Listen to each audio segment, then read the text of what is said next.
नमस्कार दोस्तों, एक नई कहानी के साथ मैं आपका स्वागत करती हूँ। आज की हमारी कहानी है मेरा बेटा।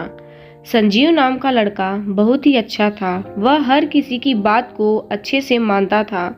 उसके पिताजी जानते थे कि वह सबका कहा मानता है, इसलिए वह अपने बेटे को बहुत पसंद करते थे। एक दिन उसके पिताजी काम से बाहर चले गए थे। उसके पिताजी ने कहा कि मैं कुछ दिन में वापस आ जाऊंगा, तुम अपनी माता का ख्याल रखना होगा। संजीव इस बात को अच्छे से जानता था। अगली सुबह ही उसकी माता की तबीयत अचानक ही खराब हो गई थी।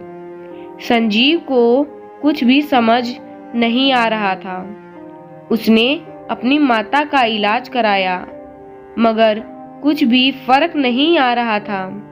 संजीव को चिंता होने लगी थी, क्योंकि उसकी माता ठीक नहीं हो रही थी। तभी संजीव ने कुछ आदमी को एक जगह पर खड़े देखा। वह वहां पर गया और देखा कि एक महाराज आए हुए हैं। वह सबकी परेशानी दूर कर रहे हैं। संजीव भी वहां पर चला गया और अपनी परेशानी उन महाराज को बताई। उसके बाद संजीव को महाराज ने कहा कि तुम उस पहाड़ी पर जाना होगा। वहां पर एक ऐसा फूल होता है जिसको सूंघने से सभी बीमारी दूर हो जाती है, मगर यह काम इतना आसान नहीं है।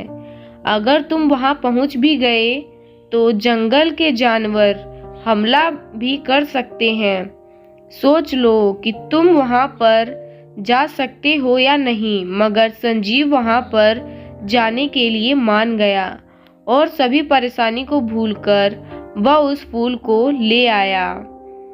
उसके बाद उसकी माता ठीक हो गई थी। जब पिताजी आए तो उन्हें पता चला कि संजीव बहुत मुश्किल से अपनी माता का इलाज करवा पाया था।